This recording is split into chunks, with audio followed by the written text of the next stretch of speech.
The alarm's a quiet hum, always before the sun. I move without thinking, a lifetime of mornings etched into these old bones. Uniform goes on, faded navy blue, nothing fancy. Then, the boots. Heavy, military style, worn in just right. They feel solid, a quiet comfort. Downstairs, coffee's black. I watch the dark street, the quiet before the city wakes. There's a peace in it, a calm I've learned to value. At the depot, it's the usual half-awake nods. Old-timer? Boots, they call me. Doesn't matter. I just nod back. Bus 12 is waiting. My hands find the wheel, familiar. Mirrors, gauges, engine hum. Every check is automatic, precise. This bus, this route, it's my responsibility. I don't need small talk, don't want it. Just the hum of the engine, the feel of the road, getting people where they need to go, on time, every single day. That's my job now. Predictable. After everything, predictable is good. It's what I do. The first stops are always quiet. Just a few figures, bent over their phones, lost in their own worlds. I keep my focus on the road, my eyes sweeping the mirrors, peripheral vision sharp. My left sleeve stays rolled up, just below the elbow. It's not a conscious choice, just habit, comfort. I don't give it much thought. Then, the naval base stop. A young man steps on, crisp uniform, sharp lines, stands tall. "Good morning, sir," he says, his voice clear, respectful. Military courtesy. I just glance at the rear view, then back to the asphalt. No reply from me. Don't need one. He takes a seat near the front. I feel his eyes on me, a steady weight. He's watching my hands on the wheel, the way my gaze constantly sweeps the mirrors, the small, precise adjustments I make. It's a familiar scrutiny, a trained eye taking everything in. He's looking for something. I can feel it. He's seeing what others don't. It's not unwelcome, just observed. We hit Market Street, an old woman at the stop struggling. Her grocery bags look heavy, bulging. As she steps up, one splits. Apples tumble, rolling across the steps, scattering. My body moves before my mind even registers it. Instinct. The brake goes on, door powers down. I'm off the seat, no hesitation. Down on my knees, gathering the fruit. My hands work quickly, efficiently, picking up each one. It's just what needs doing. She's flustered, muttering thanks. I just nod. No need for words. My job is to get them where they need to go, and sometimes that means a small detour. Back in my seat, I feel it. The young recruit. He's still watching me, his gaze intense. I can sense his eyes narrowing, trying to piece something together. Most people would just see a delay, a minor inconvenience. But he's different. He saw the way I moved, the deliberate actions. He's trying to figure out why a bus driver would move like that.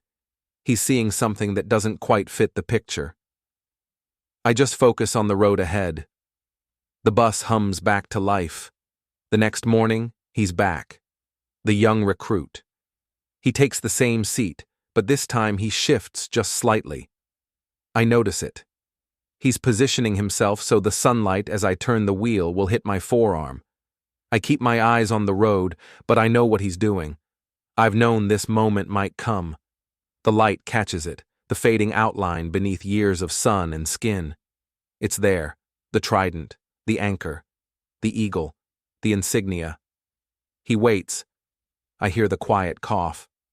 The few other passengers near the front get off at the next stop.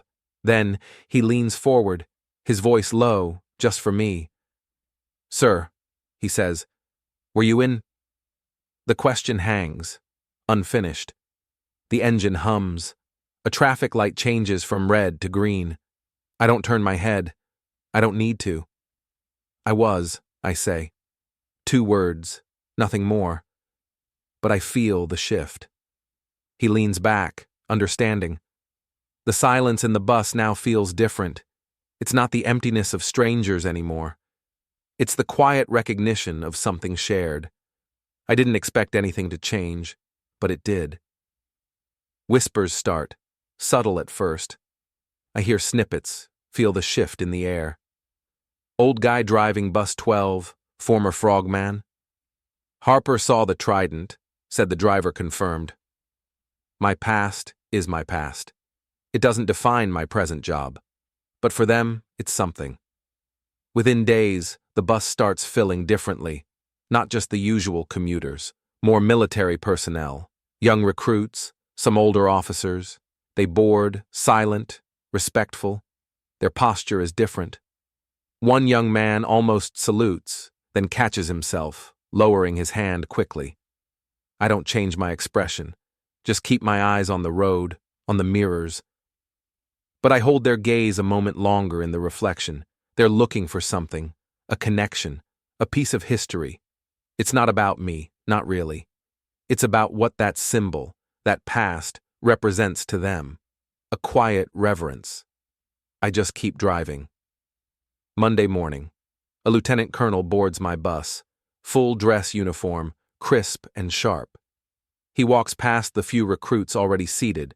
They snap to attention, standing, instantly. He stops right beside my seat, waiting until the door hisses shut. Sir, he says, his voice clear, cutting through the bus's hum. Permission to ride? I let out a slow breath. I know his type. He's done his homework. You got a seat, Colonel, I tell him. He sits directly behind me. Minutes pass in silence, just the road noise and the engine. Then, his voice again, low. I reviewed the files. Commander Griggs, Thomas Griggs, SEAL Team 2, 3 tours, Bronze Star with Valor, missing in action twice, then found. Both times you completed your mission despite injuries. He recites the facts, cold and distant, from a life that feels a world away. My knuckles whiten slightly on the steering wheel. That man, that Commander Griggs, he retired a long time ago. That man retired a long time ago, Colonel, I say.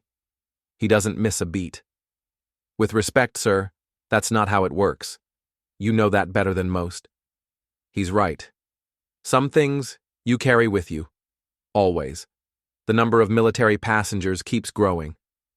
15 of them this morning, all standing in disciplined silence as the bus pulls up. They board, nod, no one speaks. I drive my route exactly as always. Precise, focused, silent. But I feel their presence, a quiet weight. They're here because of the man I was, the stories they've heard. When we reach the training facility, I catch Harper's eye in the rearview mirror, the young recruit. He's looking at me, waiting. Harper, I say, the name feeling natural on my tongue now. Maintain your situational awareness during night exercises. That's where most recruits fail. He blinks, surprised. Yes, sir. Thank you, sir. As they file out, I return my gaze to the road. My sleeve stays rolled, the tattoo visible but not displayed. Some truths don't need announcement. They just are. My words were few, but they carried weight, a piece of what I learned. He understood. The whispers turned into something more. The story of Commander Griggs was out. Reporters started showing up, trying to catch me during my checks. Commander Griggs, we'd love to do a feature on your service. I cut him off, mid-sentence. No interviews. I looked him straight in the eye. And it's just Thomas now. He pressed, talking about inspiration. Young sailors need to focus on their own stories, I told him, not mine. My past isn't for public consumption. One morning at the transit center, I saw it. A small bronze plaque installed beside the driver's bulletin board. Dedicated to Commander Griggs, whose silence taught us more than words ever could. I read the words, didn't say anything, just started my checks. But I felt myself stand a little straighter. The bus itself felt different now. It became a quiet place. Recruits and officers spoke in hushed tones, if they spoke at all. Sometimes I'd see them quietly clear litter left by other passengers. One loud morning, a teenager boarded, music blaring, complaining. Yo, Grandpa, can't this thing go any faster? Before I could even react, Harper, further along in his training, turned in his seat. Watch your tone, he said, his voice low, firm. That man bled so you could speak freely. The kid went silent, startled. I met Harper's gaze in the rearview mirror, gave an almost imperceptible nod. Some things, they just don't need words.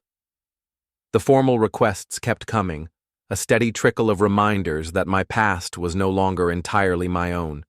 The Naval Special Warfare Preparatory School, they wanted me to speak at their graduation ceremony. A polite invitation, framed in respectful language.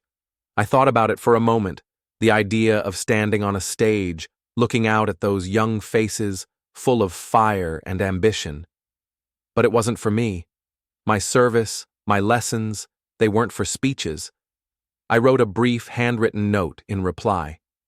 Simple words, direct. Some of the best men I knew never made it home. Don't salute me, salute them. I hoped the message was clear.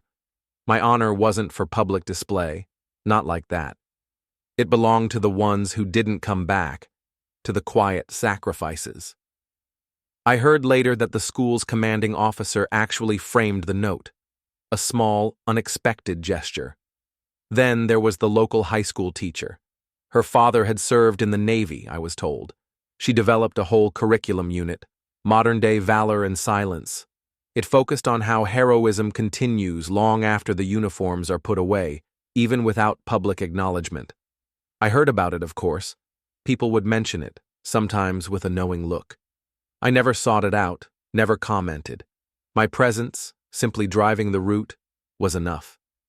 It was a strange thing to be a lesson without ever teaching, to inspire without ever speaking a word about the past. It felt right, in a way. The real lessons aren't always spoken aloud. One rainy Tuesday, the bus pulled up to a stop, and a distinguished man in a tailored suit boarded. His bearing, though in civilian clothes, screamed military. Every line of his posture, the way he held himself. I recognized the type instantly. Senator James Morrison, former SEAL himself, now head of the Armed Services Committee. He said nothing, just walked to an empty seat. He rode the entire route silently. He wasn't looking at his phone, wasn't dozing. His eyes were on the road, on me, on the rhythm of the bus. He was observing, just like Harper. Before he departed, he walked to the front, placed something on my dashboard, a challenge coin, a SEAL Team 2 insignia, from the era when both of us served. He just gave a slight nod, a silent acknowledgement, then left. The coin stayed there. I never moved it. It was a private understanding, a connection without words. Harper, the young recruit who first noticed the trident, was nearing the end of his initial training now. I knew he kept a journal. I'd seen him writing in it, sometimes glancing up at me. I imagined what he wrote. Commander Griggs doesn't teach with words. I could almost hear him thinking.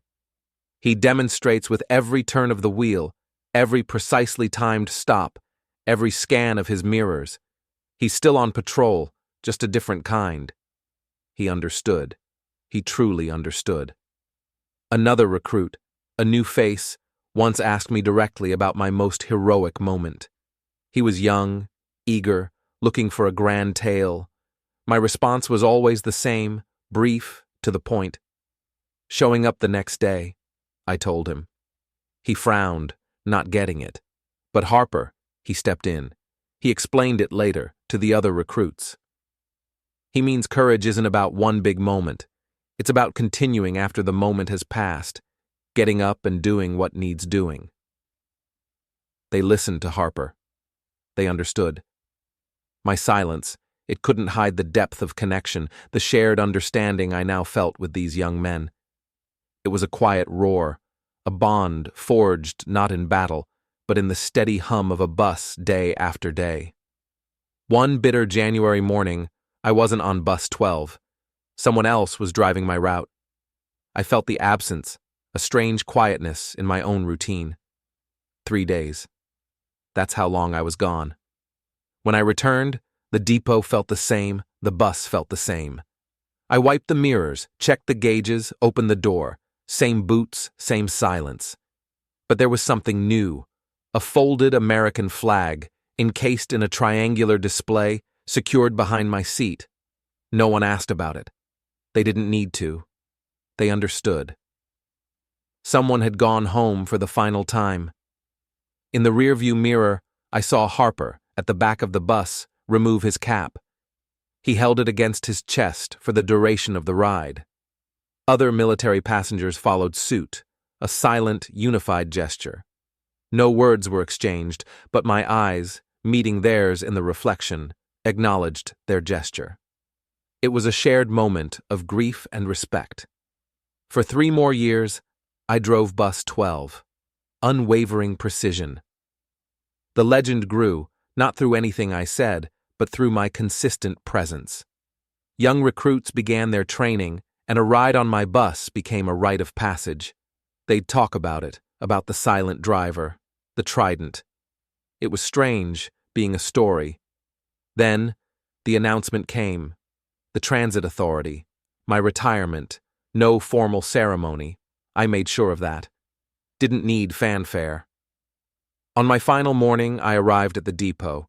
Every seat on Bus 12 was filled, not with the usual commuters, veterans, active duty personnel, recruits, all in civilian clothes, but their bearing, their quiet discipline, was unmistakable. The entire 40-minute route passed in complete silence. No chatter, no phones. Just the hum of the engine, the steady rhythm of the road. It was the most profound silence I'd ever experienced on that bus.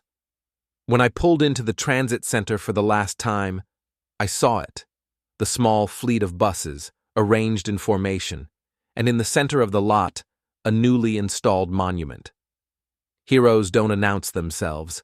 They drive the route every day. I read the words. Once. A nod, almost imperceptible. I collected my few personal items from the bus, my worn bag, my coffee mug.